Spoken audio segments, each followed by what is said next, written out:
Muito bem, gente, saudações. Vamos ver agora o sistema circulatório, terceiro sistema de órgãos que nós vamos estudar aqui. Essa aula vai ser longa porque a gente tem que ver uns extras mais para o final, tá?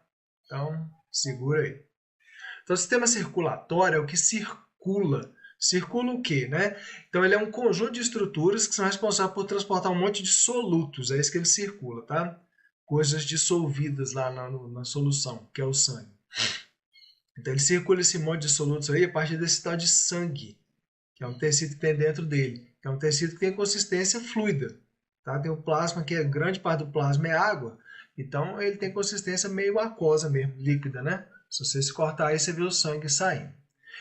Esse aqui é o esquema geral da circulação, gente. Esse esquema aqui você tem que saber decorar, tá? Eu já vou passar aqui com ele com vocês, mas isso aqui você tem que decorar. Então, qualquer coisa, pausa e faça o desenho, certo? De qualquer forma, esse monte de solutos aí que o sistema circulatório transporta podem ser um monte de íons que ajudam no controle da regulagem, né, da pressão arterial, os nutrientes que são absorvidos no intestino, excretas, que são os dejetos das células, os gases respiratórios, o oxigênio e o CO2, hormônios que as células produzem, imunoglobulinas, que são os anticorpos, e um monte de outras coisas. Então, o sangue transporta muitos tipos de substâncias para tudo quanto é parte do corpo, tá? Bom, sobre a constituição. Ele é constituído do coração e dos vasos sanguíneos, que são os órgãos tubulares, né? Onde o sangue circula, onde o sangue viaja dentro. Sobre classificação, gente, a circulação dos mamíferos ela é fechada, porque o sangue só circula dentro de vasos sanguíneos, ele não vaza para cavidades, né, que são de hemocelo, não tem isso aqui. É dupla, todo mundo tem pulmão, lembrando, a circulação é dupla, né? Então, o sangue vai num circuito de pulmão para coração e depois para os tecidos do corpo, e um outro circuito, que é dos tecidos do corpo, de volta para o coração e depois para os pulmões de novo. Então, dupla, dois circuitos. E completa, porque não tem mistura de sangue rico em oxigênio com sangue pobre em oxigênio lá no coração. Lembrando que o coração das aves, dos mamíferos, dos répteis crocodilianos, ele tem os ventrículos completamente separados, tá? Então, gente, olha só, aqui estão os pulmões. Nos pulmões, o CO2 vai embora, né? Você já aprendeu. E o oxigênio é absorvido para o sangue.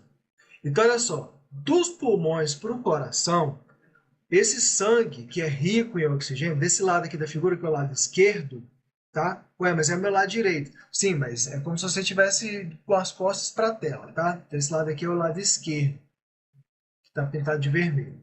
É o lado em que o sangue é rico em oxigênio. Tem gente que gosta de chamar de arterial, tá? Mas você está vendo aqui que o sangue está rico em oxigênio e está dentro de veias, né?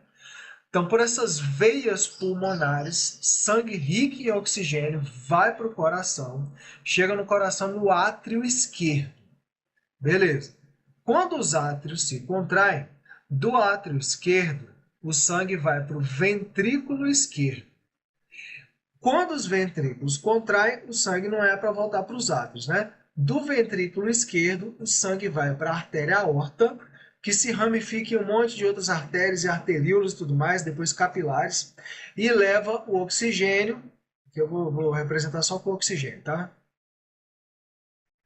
Para todas as células dos tecidos do corpo, e delas tira o CO2, tá? Recebe o CO2. Então, olha só, os vasos sanguíneos onde o sangue parte do coração são as artérias. Agora, o que volta para o coração, veia, são as veias, tá? Então, assim, um monte de veias vão confluindo e se juntam em duas veias cavas. Aí, no caso aqui, ele só está mostrando em uma, tá? Mas tem uma veia cava superior e uma veia cava inferior que leva esse sangue pobre em oxigênio, porque pegou CO2 do corpo e deixou oxigênio para as células do corpo, né? De volta para o coração, mas ele não chega no lado esquerdo, né? Ele chega no lado direito, no átrio direito.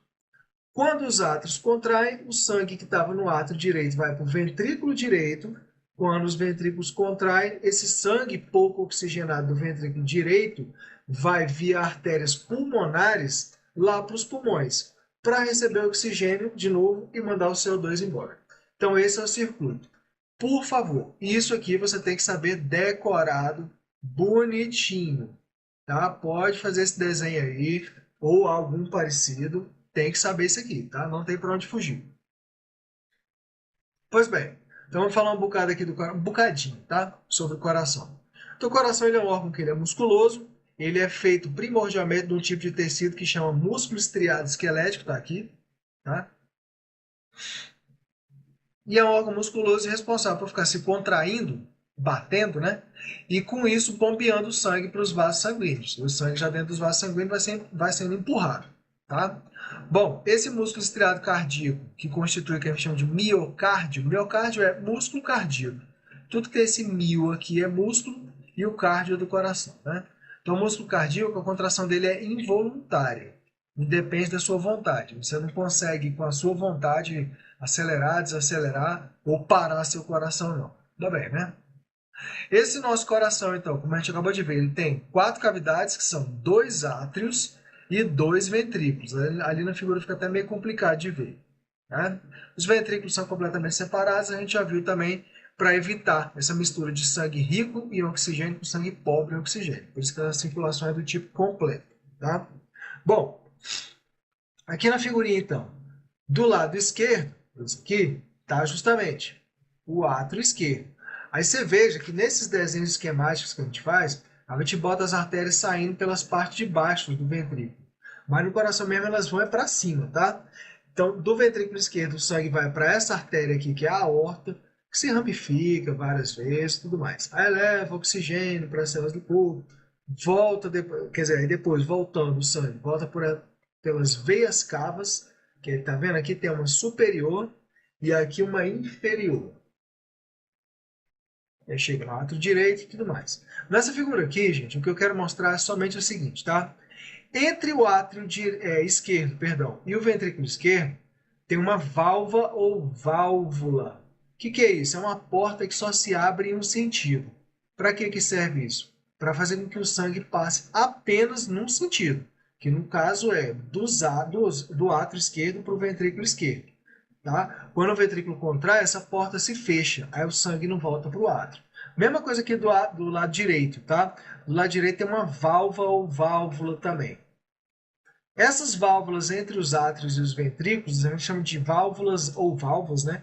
Átrio-ventriculares. Mas elas também têm os nomes específicos, tá? Do lado esquerdo é a válvula mitral ou bicúspide, que tem 2 peças. E do lado direito é a válvula tricúspide. Onde mais tem válvula? Tem válvula na saída do ventrículo para as artérias, tá? Que aqui ele está chamando de válvula do tronco pulmonar e aqui válvula da aorta, ou do tronco aórtico. Mas essas duas têm outro nome também, semilunares, tá? As duas têm o nome de semilunares. O mais importante não é nem saber os nomes das válvulas, é saber para que elas servem, né? É uma porta que só se abre em um sentido. Então o sangue passa nesse sentido. No sentido de volta, ele não passa, ela fecha, tá? Para impedir esse refluxo aí. Bom, apesar de ter então, gente, sangue circulando aqui dentro dele mesmo, né? Dentro dos átrios e dos ventrículos, não é esse sangue que circula dentro dele que irriga ele, tá? O coração, no caso. Então, o coração ele é irrigado por um conjunto de vasos que a gente chama de artérias coronárias. Aí tem as veias coronárias também que retornam o sangue, né? Mas quem leva nutrientes, oxigênio e tal, são essas artérias coronárias aí, que você vê aqui por fora. Quem viu achou parecido com uma coroa, tá? Cobrindo o coração. Então tem essas artérias aí por fora dele. Isso é importante você saber, porque uma das causas mais comuns de infarto do miocárdio, que é a morte de células lá do músculo cardíaco, é a aterosclerose. Então vamos dar uma olhada aqui na figura da página seguinte. Então olha só, você está vendo que nessa figura ele está representando o seguinte, nessa região se formou um ateroma. Vou usar esse aqui de cima como exemplo, tá? O que era essa bendita dessa aterosclerose? Aqui, vamos supor, tem uma coronária, né? O ateroma é uma placa de lipídios que se forma lá no vaso sanguíneo, que obstrui ele. Ele não somente obstrui essa placa, né? Esses ateromas, não somente obstrui, como também faz com que o vaso sanguíneo perca a elasticidade, tá? Deixa eu colocar aqui, ateroma. O que acontece então, no caso aqui do infarto do miocárdio?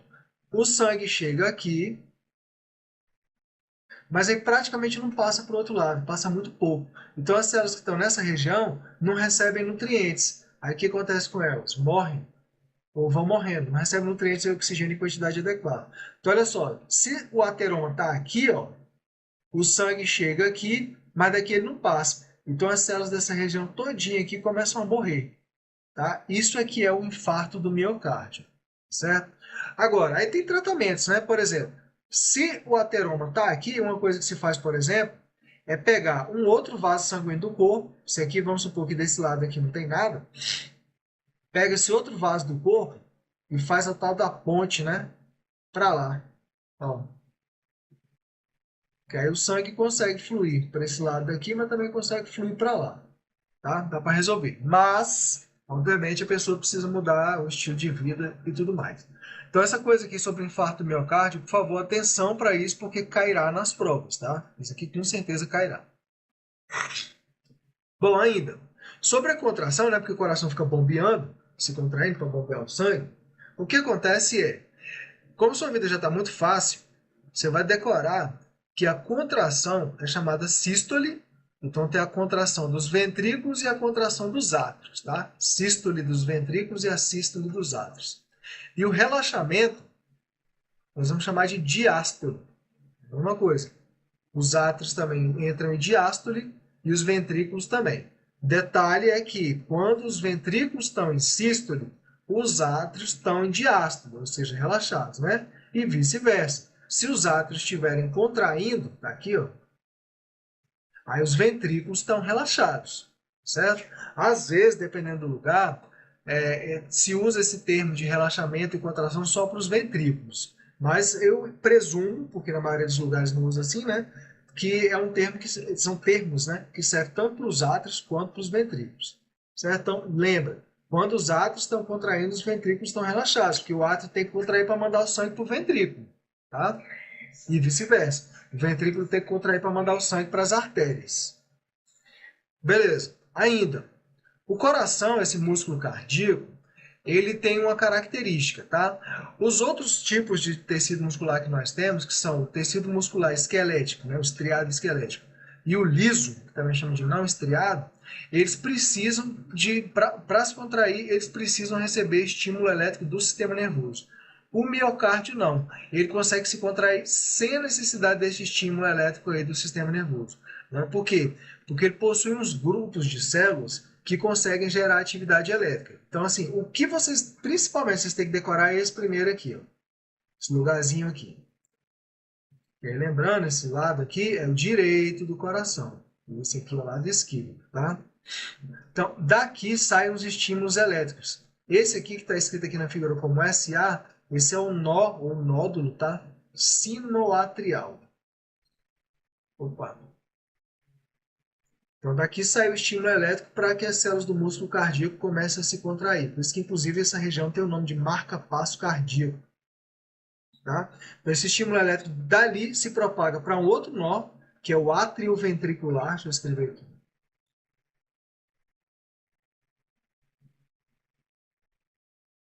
E depois esse estímulo elétrico se propaga para essa região aqui, ó, o septo, que separa os dois ventrículos, por um feixe de His, e aí, por último, por essas fibras de Purkinje aqui. O nome que vocês têm que lembrar mesmo é o nó sinoatrial, o primeiro. Tá? Então começa nos átrios a contração, e aí depois o estímulo, né, para a contração, e aí depois é que chega nos ventrículos. Então é por isso, inclusive, que quando um está se contraindo, o outro está relaxado. Tá? Agora detalhe, tudo bem, o coração consegue se contrair sem esse estímulo elétrico do sistema nervoso, mas tanto o sistema nervoso quanto o endócrino podem influenciar na frequência cardíaca, né? E também na intensidade da contração, para bombear um volume de sangue maior. Se você tomar um sustão aí, você vai ver seu coração acelerando, certo? Pois muito bem. Continuando aqui, né? Quando o átrio contrai, envia o sangue para o ventrículo, e quando o ventrículo contrai, envia o sangue para as artérias. Já vimos isso aí. Aí a gente já falou dessas válvulas, né? Para evitar o refluxo, tem essas válvulas aí, ou válvulas, né? Que são portas que só se abrem num sentido. Então, lembrando os nomes, tá, gente?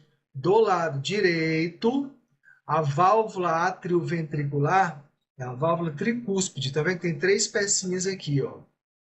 Do lado esquerdo, é a válvula bicúspide ou mitral. Bicúspide porque tem duas peças só. Aí saindo lá para as artérias, tem uma válvula aórtica e uma pulmonar que, de novo, a gente pode chamar de válvulas ou válvulas semilunares. Tá? Bom, sobre os vasos sanguíneos agora. Então, o coração se contrai para bombear o sangue para os vasos sanguíneos. Os vasos sanguíneos são basicamente os órgãos ou estruturas que são tubulares e são elásticas, né? Tem que aumentar o calibre e tudo mais. Quando o sangue chega com alta pressão, empurra a parede do vaso sanguíneo e ele tem que se dilatar um pouco, mas depois voltar. Então tem que ser musculosa e elástica para poder aguentar isso tudo aí. Tá? Então são as estruturas tubulares por onde o sangue flui. E são três tipos básicos. A artéria, que é o quê? É por onde o sangue parte do coração. Eu lembro assim, tá? A artéria, o sangue parte. Aí essas artérias, vamos supor, aqui está o coração, sei lá, bota aqui embaixo. O sangue vai assim, né? A artéria vai se ramificando em artérias menores e aí depois em arteríolas, que aí tem esse monte de ramificações aqui que são os capilares sanguíneos. Os capilares, ó, são os vasos mais finos, de menor calibre, tá certo? Fininho mesmo para permitir justamente que ocorram as trocas de substâncias entre os tecidos e o sangue. Então aqui nos capilares, por exemplo, nessa região dos capilares, ó, do sangue vai para os tecidos, pode ir, né? Nutrientes e oxigênio. E dos tecidos para os capilares vão excretas e CO2, por exemplo. Ele é bem fininho, tá? Por isso que ele permite isso. As artérias e as veias não permitem. Elas têm tecidos em volta delas, já nós vamos ver. As veias, por sua vez, ao contrário das artérias, são os vasos por onde o sangue retorna ao coração. Eu decoro assim, ó, venha, veia, venha. E artéria, parte. Parte, artérias, tá? Bom, as artérias se ramificam. No caso, vários capilares vão confluir em vênulas e várias vênulas vão confluir numa veia. Aí volta o sangue para o coração, tá? Deixa eu tirar esse coraçãozinho daqui. Não precisa ver, não. Sobre a estrutura, gente, tanto a artéria quanto a veia tem três camadas principais de tecidos. Ó. Mas aqui está uma artéria, aqui está uma veia. Normalmente o aspecto dela não é esse aqui não, tá? Mas está valendo. A camada mais externa, ou túnica externa, é uma camada de tecido conjuntivo propriamente dito, com um monte de fibras elásticas, justamente porque, como a gente viu, ele tem que ser elástico. Tá? A camada que vem logo abaixo, a camada que chama de túnica média, ela tem tecido muscular liso. A diferença mais fundamental, uma das, né, entre as veias e artérias é que, olha aqui, ó, na artéria a camada de músculo liso é bem grossa, bem espessa. E nas veias é bem mais fino. Por que isso? Porque as artérias estão sujeitas a uma pressão muito alta. Né? O ventrículo contrai e manda o sangue com a pressão alta. Essa pressão é o que, basicamente? Essa força que o sangue bota na parede interna do vaso sanguíneo.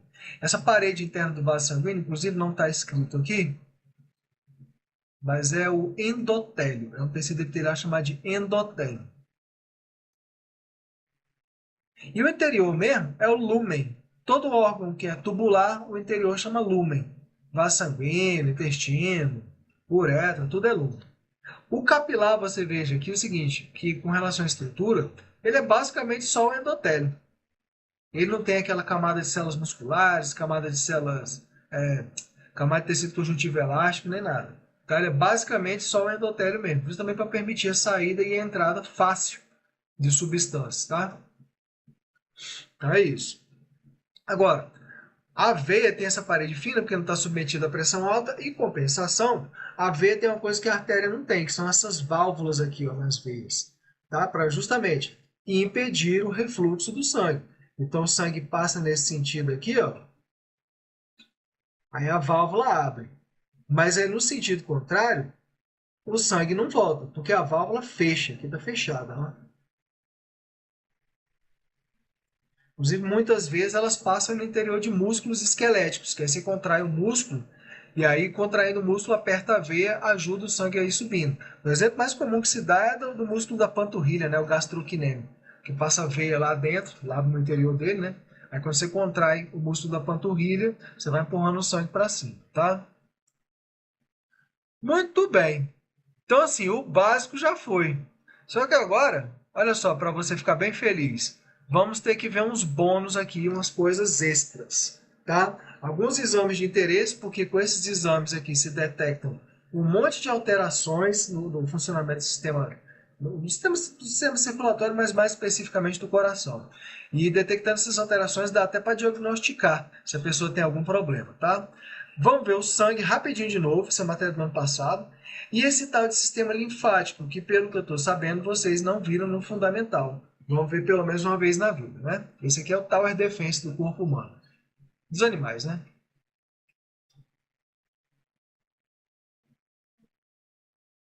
Então vamos lá. Sobre esses exames, gente, então aqui o primeiro, esse exame aqui de fazer a ausculta cardíaca, que o médico bota esse instrumento aqui, o estetoscópio, e vai botando nos lugares lá no teu peito, nos teus costas, para escutar um monte de coisa, inclusive o coração. Então no caso do coração, se escuta dois sons. Tem lugar que fala que é tundum, tem lugar que fala que é tuntar, enfim. O que interessa é saber o que são os sons. O primeiro som, que é até mais forte, ele corresponde ao fechamento das válvulas atrioventriculares, tá? É essa aqui e essa daqui. Quando que isso acontece? Quando o sangue entra dentro dos ventrículos, aí os ventrículos contraem, fecha a válvula atrioventricular e faz aquele barulho, tá? Da válvula fechando. O segundo é o fechamento de válvula também, mas eles são dessas válvulas semilunares, tá? A do tronco pulmonar e a do tronco aórtico. Então já é um som não tão intenso, porque no caso aqui não tem uma coisa se contraindo tentando mandar o sangue de volta. É um negócio mais tranquilo, tá? Por isso que a gente chama de tum-ta, ou tum-tum, tum-tum. Enfim, saiba que os sons são resultantes aí do fechamento das válvulas. Aí aqui também consegue escutar um monte de som diferente. Se tiver sopro, né, que é comunicação, o buraco, né, entre os dois ventrículos dá para ouvir. Se tiver um intervalo muito grande, pode ser que tenha problema. Enfim, dá para escutar e diagnosticar um monte de coisa aqui. Outro, o eletrocardiograma, que bota um monte de eletrodo na pessoa. Esse aqui é para medir a atividade elétrica do coração. Aí fica aquele gráfico lá que fica se repetindo, né? Então, assim, o básico desse gráfico, gente, é o seguinte. Ele tem, vou botar aqui, tá? Vou lugar aqui que é o P, o piquinho. Aí vem esse QRS e depois uma ondinha T. Então, o básico que é o seguinte, gente. Nesse P, o que está acontecendo aqui é que os nós sinoatriais, ou melhor, né, o nó sinoatrial, ele está enviando estímulo elétrico para o coração. Então, detecta uma coisa aqui. Do P para o Q, esse estímulo elétrico está indo lá para os nós atrioventriculares. Esse aqui, ó. Vou botar AT, e esse aqui é o SA, sinoatrial. Tá? Aí, esse QRS aqui corresponde à contração dos ventrículos, e esse T no final aqui já é quando os ventrículos estão se relaxando. Tá? Bom, aí o terceiro exame é esse negócio de fazer a medida da pressão, que a gente até compra aquele aparelhinho que faz digital em casa você mesmo. Vamos ver se eu consigo explicar isso aqui. Esse aparelhinho é o esfigmomanômetro. Que eu vi duas explicações um pouco diferentes, vamos ver se eu consigo misturar aqui as coisas e tudo mais. O esfigmomanômetro é o seguinte, ele tem uma bolsa de ar que a pessoa prende aqui, ó, no braço, uma bombinha para poder inchar ela e um medidor de pressão aqui, tá? Que tem esse ponteirinho. O que o médico lá vai fazer? Ele vai apertar, vai bombear ar para a bolsa, aí a bolsa vai apertar o vaso sanguíneo. Eu não gostei muito dessa figura aqui não, agora que eu fui ver. O negócio é o seguinte, quando aperta lá o vaso sanguíneo, artéria no caso, o sangue não vai passar, tá? Só que a pessoa que está aferindo a pressão faz? Vai esvaziando a bolsinha. Aí, na medida que a pressão da bolsinha vai diminuindo, porque ela vai esvaziando, chega uma hora que dá para ouvir um primeiro som, que chama som de Korotkov. Se não me engano. É, Korotkov mesmo. Então, nesse som, o que se indica, tá? O sangue está passando, que agora já dá uma aberturazinha para o sangue passar. Então, quando vai se olhar, isso aqui, gente, sério, valor de livro, tá? Pode ter um monte de alterações nesses valores aqui. Normalmente, então, o valor medido quando esse primeiro sangue passa, que se escuta esse barulho, é mais ou menos 120 milímetros de mercúrio, tá? Mas aí a pressão continua diminuindo. Aí o sangue vai, tipo assim, o vaso sanguíneo vai cada vez ficando menos apertado. Quando você escuta o médico, né, vamos dizer assim, o último som, e aí não vem mais, tipo assim, escutei o último som e não vem mais, aí ele mede a pressão. A pressão normalmente está em 80 milímetros de mercúrio. Que essa daí é a pressão quando os ventrículos estão em diástole, tá? Então já está dando para passar o sangue aí mesmo com o ventrículo relaxado.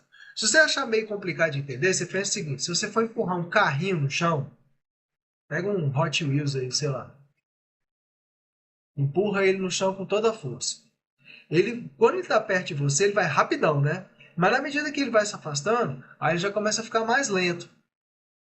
É a mesma coisa do sangue, tá? Mais próximo do coração, mais rápido, mais distante, mais lento. Então, tipo assim, quando o coração contrai, os ventrículos contraem, empurra com força. Mas aí ele vai diminuindo essa velocidade toda aí, certo? Por isso que dá essa diferença. Um valor maior, 120 milímetros, e um valor menor, 80 milímetros de mercúrio. Que o pessoal representa assim, né? 12 por 8. Mas, gente, de novo, tem um monte de variações disso aí, já vi medir um monte de valores diferentes e médico falar que tá tudo certo, tá tudo ok. Tá? Então, essa aqui é a aferição da pressão. Sobre o sangue, então, gente, revisando rapidamente, é um tecido de consistência fluida, líquido, né? Que percorre os vasos sanguíneos e a função dele é transportar o que o sistema circulatório transporta. Nutrientes, excretas, íons, hormônios, anticorpos, um monte de coisa, tá certo? O medido do sangue, ele é constituído de uma parte líquida, que é o plasma. O plasma é um pouco mais da metade do sangue, 55% do volume. E os 45% restantes, ou próximo disso, é o que a gente chama de parte sólida. Essa parte sólida tem um outro nome aqui em língua portuguesa. Elementos figurados. Elementos figurados eu acho que é tradução muito literal do inglês, tá? Seria tipo assim, elementos contáveis. Você faz o exame de sangue, não conta números de células e tal, é tipo isso aí, tá? Mas quem são esses elementos figurados? Células e pedaços de células, no caso, plaquetas. Certo? O que essa figura está representando? Esse frasquinho aqui. Pega o sangue da pessoa, bota aqui dentro, aí bota numa máquina chamada centrífuga, que pega o frasquinho e gira super rápido. Aí o que é mais pesado vai para o fundo. Tá? Para o fundo do bendito do frasco. Pois bem, o plasma transporta proteínas, tá? Essas coisas todas. As células são basicamente o seguinte, tá, gente? São as hemácias, que transportam oxigênio. Esse tal megacariócito que fica associado com os vasos sanguíneos. Aí o megacariócito, dele se desprendem os pedacinhos. Esses pedacinhos são as plaquetas, tá? Que atuam na coagulação sanguínea. Então, nem todos os elementos figurados são células, tá? E o resto aqui é tudo leucócito, célula do sistema imunitário. Certo? Aqui na figura ele está mostrando. Na verdade, a medula deveria ser aqui, né? Medula óssea vermelha, fica na ponta dos ossos longos. Aqui no meio, medula óssea amarela, tutano. Mas enfim, lá na medula óssea vermelha tem uma célula tronco-hematopoética, a célula tronco fazedora de células do sangue, tá? Que gera um precursor mieloide e um precursor linfóide. Precursor linfóide, que também são células tronco, gera linfócitos T, que tem, por exemplo, o TCD4, que é o que coordena as respostas imunes, libera os hormônios chamados citocinas.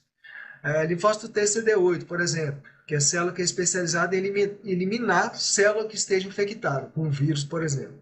Gera também essa célula NK, natural killer, faz a mesma coisa que a célula TCD8, elimina a célula infectada, e gera o linfócito B, que se diferencia em plasmócito e produz anticorpos, as imunoglobulinas. E aqui nesse progenitor mieloide, que aí ele gera hemácia, gera o megacariócito, mas ele gera os leucócitos também. Gera, por exemplo, monócito, neutrófilo, e os dois aqui que são diferenciados a partir do monócito. Célula dendrítica no tecido nervoso e macrófago no tecido conjuntivo, todos são células fagocíticas. Tá? Outros tipos de leucócitos. Gera esse eosinófilo, que produz substâncias que atuam na defesa contra parasitas, contra vermes, tá? O eosinófilo atua contra vermes. E tem esse basófilo. Esse basófilo libera histamina, que é uma substância que promove vasodilatação, aumenta a permeabilidade vascular. É para outras células e substâncias do sistema imunitário chegarem no local de infecção. Então, atua nas respostas inflamatórias. Tá? Então, revisamos o sangue. Por último, a gente tem que ver esse tal de sistema linfático. O sistema linfático, como eu estou falando, é o tower defense do seu corpo. Vamos resumir aqui bastante. Lá na região dos capilares, gente, ó, o que acontece é o seguinte, parte do plasma vaza dos capilares para ir para os tecidos, para levar nutrientes, oxigênio, essas coisas todas, tá? Não vaza. Junto com o plasma, lógico, vaza água também. Então, essa parte do plasma que vaza, ela poderia se acumular nos tecidos. Aí nos tecidos a gente chama de fluido intersticial. Mas não convém que se acumule nos tecidos. Convém que volte para a circulação. Então o sistema linfático ele é um sistema que tem uns vasos com fundo cego que vão drenar esse líquido todo e vão devolver para o sistema circulatório.